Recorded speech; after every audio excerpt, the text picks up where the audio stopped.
আনিসার মায়ের অসুস্থতায় পরীক্ষা না দিতে পারার দাবি ছিল মিথ্যা। এসএসসি শিক্ষার্থী আনিসা আহমেদের বাংলা প্রথম পত্রের পরীক্ষা দেওয়া হচ্ছে না। মায়ের স্ট্রোকের কারণে পরীক্ষা 1 ঘন্টা দেরি করে কেন্দ্রে পৌঁছানোর যে দাবি করেছিলেন তিনি, শিক্ষা মন্ত্রণালয়ের তদন্তে তার কোনো প্রমাণ মেলেনি। ফলে বিশেষ ব্যবস্থায় তার পরীক্ষা নেওয়ার যে আশ্বাস দেওয়া হয়েছিল তা আর বাস্তবায়িত হচ্ছে না। কাঁদতে কাঁদতে সেদিন আনিসা জানিয়েছিলেন অসুস্থ মাকে নিয়ে হাসপাতালে ছুটতে হয়েছিল তাকে, সেজন্য কেন্দ্রে আসতে দেরি হয়েছে।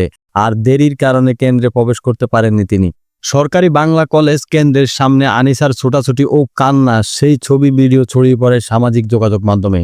এ নিয়ে তীব্র প্রতিক্রিয়া দেখান নেটিজনরা। তাকে বাংলা প্রথম পত্র পরীক্ষার সুযোগ দেওয়ার দাবি উঠে। সেই দাবি মেনে আনিসাকে পরীক্ষায় বসানো হবে বলে ঘোষণা দেয় শিক্ষা মন্ত্রণালয় ও শিক্ষা বোর্ড।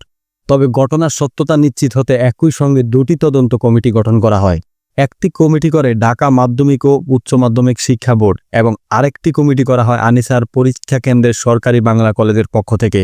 দুই পক্ষের তদন্তের ঘটনা সম্পর্কে আনিসার বর্ণনা অনুযায়ী সত্যতা মিলেনি, সেজন্য আনিসাকে পরীক্ষা দেওয়ার সুযোগও দেওয়া হচ্ছে না। গত রোববার ঢাকা মাধ্যমিক ও উচ্চ মাধ্যমিক শিক্ষা বোর্ডের পরীক্ষা নিয়ন্ত্রক এস.এম. কামাল উদ্দিন হায়দার গণমাধ্যমকে বলেন, আনিসার পরীক্ষা নেওয়ার বিষয়ে কোনো সিদ্ধান্ত এখনো হয়নি। তার দেওয়া তথ্যগুলো যাচাইয়ের কাজ করা হয়েছে। সে পরীক্ষা না দিয়েও পাশ করতে পারে, সেক্ষেত্রে তাকে বাংলা 1 ও 2য় পত্রে 66 নম্বর পেতে হবে।